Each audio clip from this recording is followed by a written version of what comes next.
Alhamdulillah wa la ilaha illallah wallahu akbar.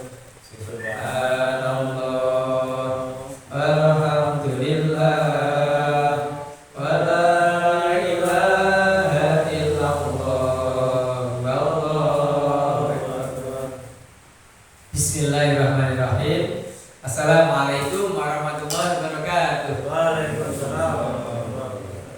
Alhamdulillahilladzi hadana li hada wa ma kunna linahtadiya laula an hadana Allah.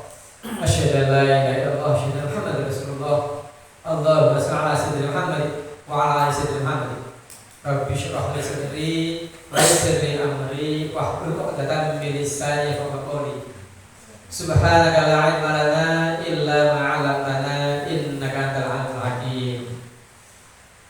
Bapak-bapak, ibu-ibu, para sedaya kang Allah hormati lan dipun-dipun Allah Subhanahu wa taala, kados pundi kabare dalu niki? Sami sehat sedaya. Alhamdulillah, di malam yang gelap, hujan yang deras, udara yang dingin, jenengan tetap semangat hadir di salat surga nanti ya Allah. Hadir di majelis ilmu, hadir di taman-taman surga ini ya Allah, luar biasa. Kita antara menuju surga gitu. Wajah-wajah tahajud, wajah-wajah ilmu, wajah-wajah zikir, sehingga hadir di kegelapan malam yang dingin dan hujan deras seperti ini. Penduduk yang ada 30 kakak yang hadir malah 500 kakak ini. Luar biasa. Subhanallah.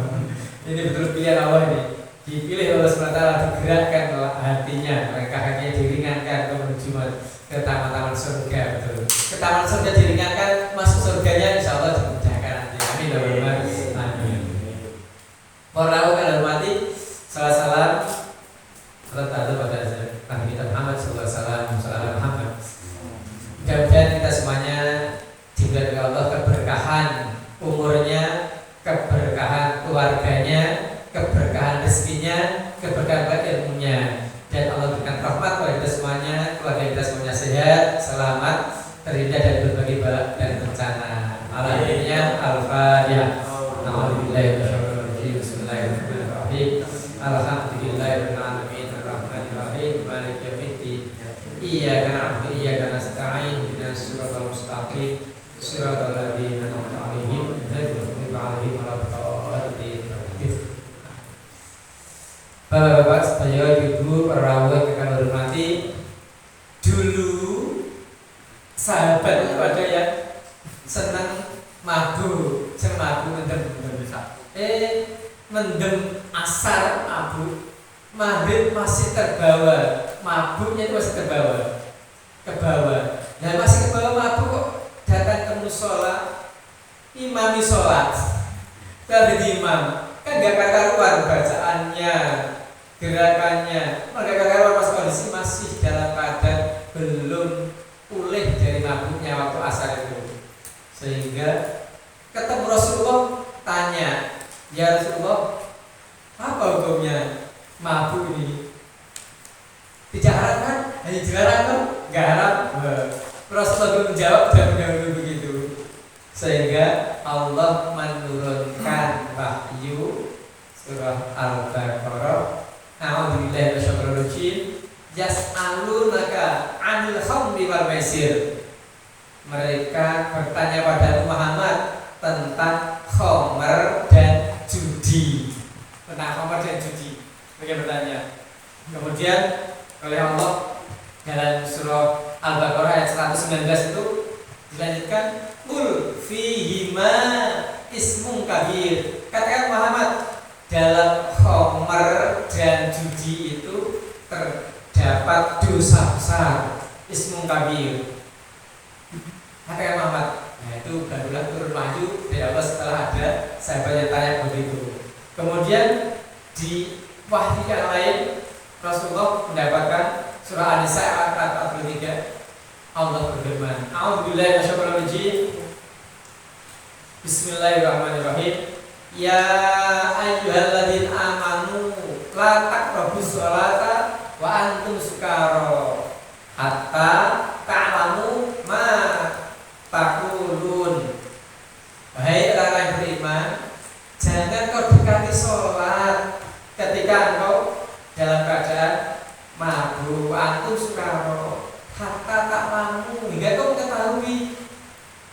mengetahui mata uluna, apa yang kamu ucapkan, kamu sadar yang kamu ucapkan. Kamu habis mabuk kan gak sadar kamu ucapkan, yang baca Fatihah pun salah-salah bacaan, sholatnya salah-salah karena dalam keadaan mabuk. Itu penegasan Allah tentang larangan minum khamr. Nah, malam ini tanggal bab larangan minum khamr. Khamr itu arti secara bahasanya adalah menutup akal, membungkus akal. Khamr. Jadi orang yang minum khamr berarti terbungkus akalnya. Kalau menurut pendapat Imam Hanafi, yang dimaksud khamr itu anggur yang diperas, kemudian direbus, perasannya dibiarkan beberapa hari, 3-4 hari, diminum, lah jadilah itu khamr. Jadi anggur yang diperas. Kalau menurut Imam Syafi'i beda lagi. Kullu muskirin khamr. Semua yang memabukkan itu khamr. Apapun asalnya, entah dari kuah tape atau dari kuah anggur, dari apa saja yang memabukkan itu khamr namanya. Kullu muskirin khamr. Wa kullu khamrin haram, dan semua khamr itu haram hukumnya. Itu pendapat Imam Syafi'i begitu. Jadi khamr ini sifatnya menutup akal sehingga manusia kehilangan kesadaran karena kondisi mabuk ini. Faqala Rasulullah SAW bersabda, man syaribal khamra fid dunya lam yashrabuha fil akhirah. Siapa yang minum khamr waktu di dunia minum khamr, maka kalau dia punya kesempatan masuk surga, besok tidak akan bisa minum khamr di surga. Karena sudah dinikmati di dunia. Di surga kan ada sungai khamr, ada sungai madu, ada sungai susu, ada, tinggal pilih. Kalau diminumnya di surga kan nggak memabukkan karena sudah dihalalkan di sana. Diharapkan kan bumi karena merusak akal itu, sehingga diharapkan saat di bumi untuk menguji iman kaum mukmin, kaum muslim akan disajikan di surga. Jadi yang sudah menikmati di dunia, besok akan menikmati di surga. Ya, sutra murni pakaian di surga nanti. Kalau kita nikmati dulu di dunia ini, bapak-bapak utamanya, yang ibu enggak bapak, ibu enggak bapak, bapak-bapak, kalau menikmati pakaian sutra yang murni di dunia, ya besok di surga enggak akan menikmati baju sutra di surga. Oh, itu pakaian di surga nanti dinikmati dulu di dunia. Keburu saya buru-buru biar menikmati. Kalau tanya pengen masuk surga, iya. Pengen cepat apa? Besok masuk surganya. Segera mati sih, udah bilang masuk surga. Maka Rasulullah SAW hadis yang kedua setelah bersabda, man syarbal khamra musbiyan asbaha musyrikan, wa man syarbal musbihan amsa musyrikan.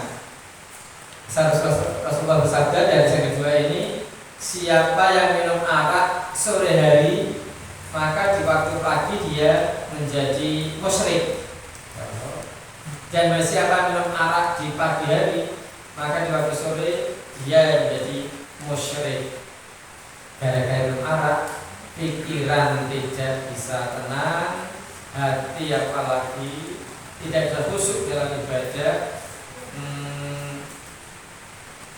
sikap juga tidak bisa terkendali, ibadah gak karuan asalnya. Sebetulnya orang yang minum khamr itu, orang yang mabuk itu susah lah untuk diajak komunikasi dengan sehat yang baik. Saya pernah jumpa orang yang sedang dalam keadaan fly.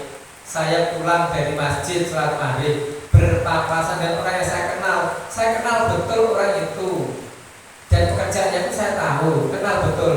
Saat berpapasan dengan saya menyapa karena kenal baik. Saya menyapa, Pak, monggo. Jawabannya monggo. Ini orang baik. setahu saya orang baik, saya kenal baik dengan dia. Ternyata waktu pulang maghrib saya pulang dari masjid, dia sedang dalam fly jalan papasan ketemu, monggo kakak. Ya Allah, jawabannya tidak sesuai yang biasanya juga seperti itu. Jadi orang yang sedang mabuk. Bakal Rasulullah Sallam sabda Nabi yang ketiga, al-khamru umul khaba'is. Faman syariba lam tuqbal sholatuhu arba'ina yawman. Fa in mata wa ya fi batnihi mata maitatan jahiliyah. Arak itu induk dari beberapa hal keburukan. Arak, yang memabukkan adalah induk dari segala keburukan. Barang siapa minumnya, maka sholatnya tidak diterima selama 40 hari. Ya Allah, bersolat alhamdulillah kakekmu. Betul-betul minum, inginkan minum arak kemarin di Mendungan sana, Mendungan soalnya minum arak, terus soalnya kayak terima 40 hari. Mau sholat mau minum mabuk, minum arak. Jika yang meninggal dan masih ada arak dalam perutnya, maka dia meninggalnya itu sama dengan meninggalnya kaum jahiliyah. Kaum jahiliyah kan kaumnya sebelum Nabi Muhammad SAW menebarkan Islam, bukan kaum jahiliyah. Kaum jahiliyah seperti itu. Apa yang datang dari kaum jahiliyah? Mereka menyembahnya bukan Allah. Mereka perbuatannya kadang-kadang ada yang tidak sesuai dengan akal kita. Masa ada aturan jika lahir bayi perempuan harus dibunuh karena perempuan juga tidak berguna. Kalau lahir laki-laki bangga senang, lahir perempuan dibunuh, tidak berpikir bahwa dia akan memberikan keturunan nanti yang mengandung lahirnya siapa lagi kalau dia perempuan dibunuh. Enggak begitu. Itu saya jahiliyah. Orang jahiliyah, orang yang dalam keadaan ada arak dalam perutnya kemudian meninggalnya sama seperti meninggalnya orang jahiliyah. Maka Nabi sallallahu alaihi wasallam hadis Nabi yang keempat, al-khamru jama'ul ism. Arak itu kumpulnya dosa-dosa, berkumpulnya dosa-dosa. Satu akibat arak maka bisa berdatangan dosa-dosa yang lain. Gara-gara minum arak atau minum khamr, mabuk, terus kemudian terpicu untuk melakukan yang lainnya, sebagaimana yang sering diceritakan Kiai Baseso, yang sering diceritakan Kiai Baseso di pondok pesantren. Kurang apa sih Kiai Baseso? Oh, sudah luar biasa, santrinya ribuan santri. Karomahnya pun keramatnya sudah tampak keramat yang luar biasa, seperti wali keramatnya sudah tampak luar biasa. Kealimannya, keilmuannya sudah tinggi. Namun ya digoda oleh setan dengan model ini tidak berhasil. Ternyata setannya kelasnya di atas kiai, di atas ulama, paling di atas profesor doktor. Setan membujuk dengan minuman yang memabukkan. Setelah mabuk dibujuk lagi dengan berzina. Setelah zina dibujuk lagi dengan untuk membunuh orang yang dizinai itu. Setelah membunuh dibujuk lagi dengan untuk bunuh diri. Akhirnya gara-gara bunuh diri gara-gara mabuk itu, memancing dosa-dosa yang lainnya. Jadi yang sangat besar, luar biasa beratnya dosa dari mabuk itu, sehingga memancing untuk datangnya dosa-dosa yang lain. Maka Rasulullah SAW syarabul khamru mal'unun. Rasulullah SAW yang kelima ini, peminum arak itu dilaknat oleh Allah, dilaknat oleh para malaikat, bahkan makhluk-makhluk yang lainnya itu melaknat. Karena ketika sedang mabuk, rata-rata yaitu pelakar bersolah panuskaro mabuk, pemabuk sukanya meninggalkan sholat atau mabuk, biasa meninggalkan sholat. Jaranglah pemabuk yang tekun dalam sholat, karena sholat itu tanha anil fahsya wal munkar. Sholat itu mencegah perbuatan keji dan mungkar. Itu sholat, tapi kok masih suka mabuk, masih suka berbuat jahat, berarti sholatnya belum bisa mencegah perbuatan keji dan mungkar. Kalau begitu dipertahankan sholatnya. Qad aflahal mu'minuna alladzina hum fi sholatihim khashi'un. Sungguh bejo untuk orang yang khusyuk dalam sholatnya. Kalau khusyuk dalam sholatnya, maka sholatnya akan bisa mencegah perbuatan keji dan mungkar. Kalau tidak khusyuk dalam sholatnya, ya kita sholat tapi keji dan mungkarnya masih berjalan terus. Bapak Ibu yang saya hormati, hadis yang berikutnya ke-6, maqala Rasulullah SAW syarabul khamra ka'abidillati wal uzza, ka'abidillat wal uzza. Peminum khamr atau arak itu sama seperti penyembah berhala Lata maupun Uzza. Berhala-berhala besar di zaman jahiliyah ada yang diberi nama Lata, ada yang diberi nama Uzza, ada yang diberi nama Manah atau Manata, ada yang diberi nama Hubal. Yang besar-besar, yang kecil-kecil tidak tahu namanya, saking banyaknya. Kurang lebih 350 berhala milik kaum jahiliyah yang ditata mengelilingi Ka'bah, di sekitar kanan kiri Ka'bah. Sehingga ketika orang-orang Islam tidak bisa beribadah sholat maupun tawaf di sekitar Ka'bah, maka sekitar itu tetap dipakai ibadah oleh orang jahiliyah, tapi yang disembah bukan Allah, yang disembah berhala-berhala yang mereka tanam di kanan kiri Ka'bah, mengelilingi Ka'bah. Kurang lebih 350 berhala itu. Jadi tempat ibadah terus, meskipun sempat dipakai oleh orang jahiliyah, dipakai oleh kaum kafir Quraisy. Ka'bah itu sehingga kaum muslimin tidak bisa tawaf mengelilingi Ka'bah, tidak bisa pula sholat menghadap ke Ka'bah karena di depannya ada banyak berhala-berhala. Maka saat itu oleh Rasulullah kiblatnya diarahkan ke Palestina, arah kiblat ke Baitul Maqdis, arah kiblatnya tidak ke arah Ka'bah, karena Ka'bah ditanami dengan 350 berhala, diarahkan ke Baitul Maqdis. Kiblat tujuannya menyatukan arah dalam sholat. Coba kalau kita sholat tidak disatukan arahnya, yang satu pengen menghadap timur, satu pengen menghadap barat, bareng di musola tabrakan, rukuk tabrakan, sujud tabrakan. Kalau ada yang menghadap barat, menghadap timur dan utara, enggak, karena arahnya tabrakan. Maka perlu disatukan arahnya, satu arah, kiblat namanya. Hadis yang ke-7 kalau Rasulullah SAW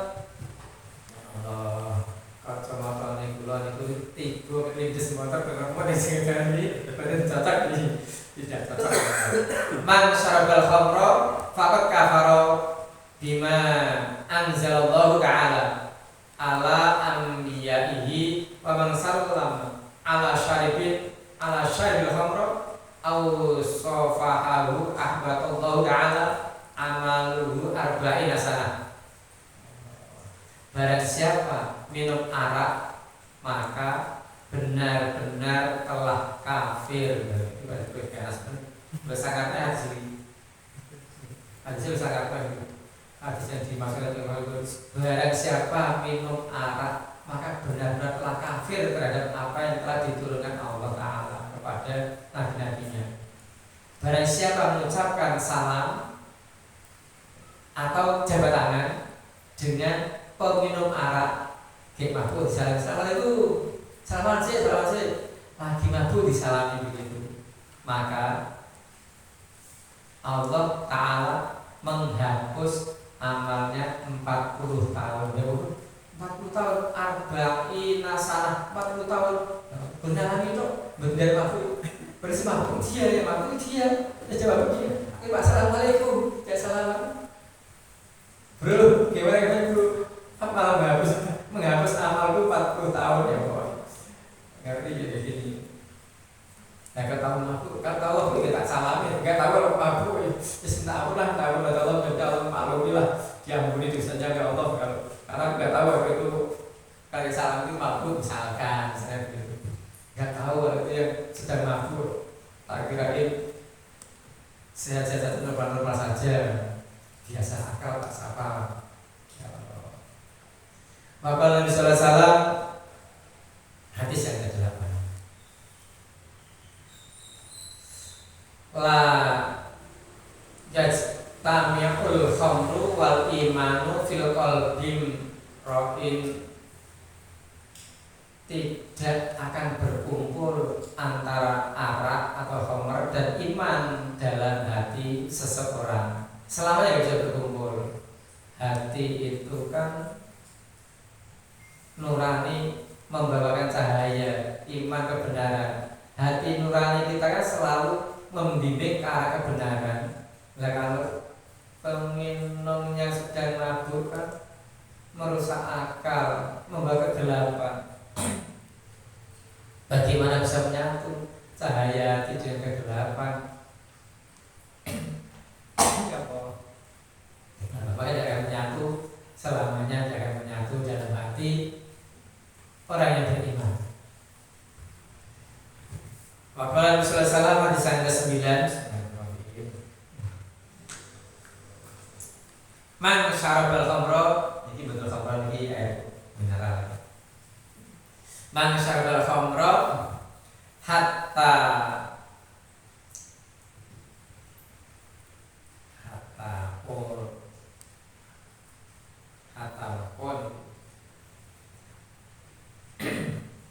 man syarabal khamra hatta illa aklahu yaktihi syaiton fi duburihi arba'ina maratan kama yakti rajulun ra'atuhu.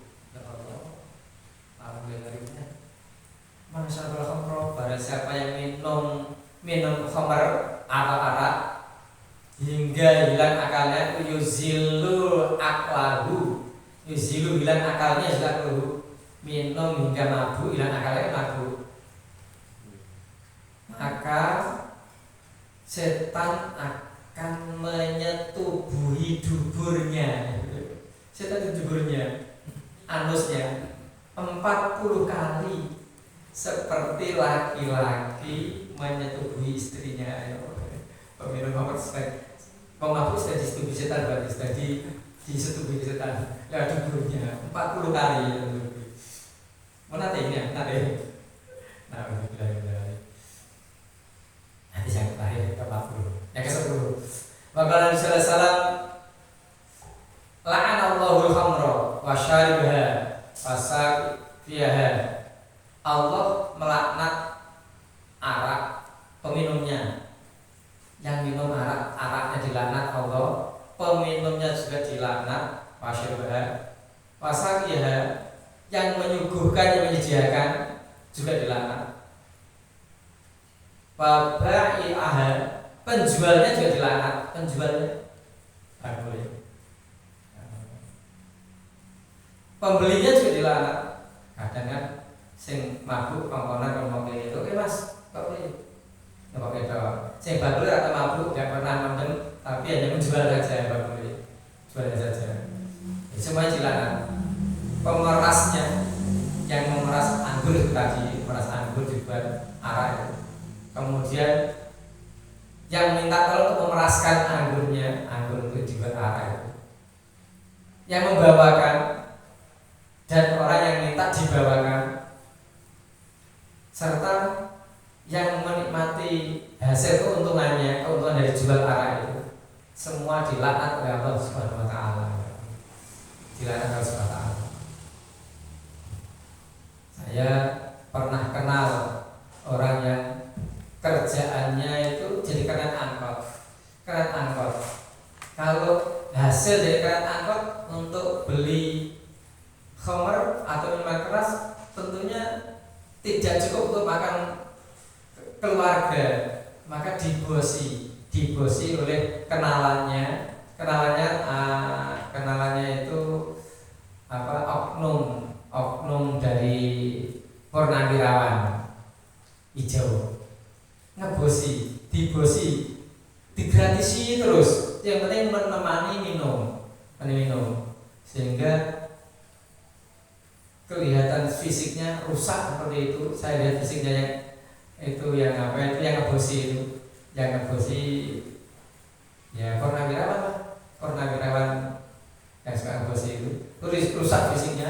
yang dibosi kernet itu juga rusak, sehingga kurus sampai jalan aja susah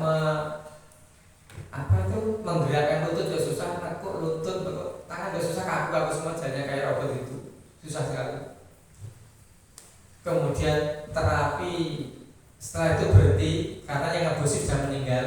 Yang ngebosi sudah meninggal karena itu tadi yang ngebosi tobat terus terapi. Ya rajin sholat, rajin jamaah, selalu jamaah ke masjid, tobatnya. Tapi jalannya sudah susah, rusak saraf-sarafnya. Saraf-saraf itu rusak, jalan itu susah banget. Ya, kenapa baik saya rusak banget fisiknya, jalannya susah.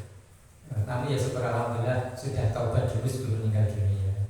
Taubat dulu, kemudian rajin jamaah ke masjid, baru meninggal dunia. Dan tidaklah sedikit pemabuk yang dengan kecelakaan, banyak, entah itu orang yang terkenal atau tidak terkenal, kecelakaan di Jangkrik nabrak pohon itu karena mabuk, kecelakaan di Bandungan karena saya mabuk, banyak sekali, tidak sedikit orang yang meninggal karena overdosis juga dan mabuk. Banyak pula pemabuk yang merangkap kejahatan jenis-jenis yang lainnya. Bapak Ibu saya hormati, 10 hadis sudah saya bacakan di tanggal awal ini. Ada satu cerita zaman Nabi SAW. Ada orang yang bernama Nuaiman itu hidup zaman Nabi. Suatu hari Nuaiman ya senang mabuk. Ketika tidak sedang mabuk, melihat Nabi datang ke masjid, Nuaiman membeli sarapan 2 bungkus, manggil Nabi, ya Rasulullah, sini makan bersama. Ini ada, saya bawakan makan bersama. Rasulullah menghampiri Nuaiman itu, ya, dilayani keinginan Nuaiman, dia beli 2 bungkus untuk sarapan pagi. Rasulullah ikut ke sarapan, makan, nikmati. Selesai sarapan, Nuaiman menggoda Rasulullah. Ya Rasulullah, kok pergi gitu aja? Bayar dong sarapannya. Bayar, kok enak aja makan gak bayar? Loh kan yang ngajak makan kamu, ya kamu yang bayar toh. Yaudah, ya kalau bos itu yang membayari anak buah, pejabat traktir pada anak buah, kemudian Rasulullah yang bayari pada umatnya begitu digitukan oleh Nuaiman. Maka Rasulullah pun merogoh balaskan bajunya mau membayar. Jangan Rasulullah, jangan, nggak usah. Ternyata mau menggoda Rasul saja, ngejak guyon Rasulullah, ngejak canda Rasulullah saja. Nuaiman pemabuk itu, dan Nuaiman sering menggoda Rasulullah yang membuat Rasulullah geli dan tertawa, sehingga setelah Nuaiman taubat dari mabuknya menjadi orang yang taat beribadah, Rasulullah menceritakan pada para sahabat bahwa Nuaiman itu akan masuk surga dalam keadaan tertawa, karena dulu sering membuatku tertawa, kata Rasulullah. Sehingga masuk surga dalam keadaan tertawa. Kalau judulnya pemabuk masuk surga dalam keadaan tertawa, tapi setelah taubat, bukan mabuk termasuk surga tertawa, enggak. Setelah taubat itu Nuaiman. Bapak Ibu saya hormati, kiranya ini bab yang larangan nomor dan 10 hadis saya bacakan, mudah-mudahan bermanfaat bagi kita semuanya dan membawa majelis ini membawa keberkahan bagi kita semuanya, sehingga kita semuanya dapat ampunan dari Allah Subhanahu wa taala, amal baik kita diterima Allah Subhanahu wa taala. Kita akhiri dengan doa penutup majelis bersama-sama. Bismillahirrahmanirrahim. Subhanakallahumma wa bihamdika asyhadu an la ilaha illa anta astaghfiruka wa atubu ilaik. Kurang dan salah saya mohon maaf. nafsin taqwallah. Assalamualaikum warahmatullahi wabarakatuh.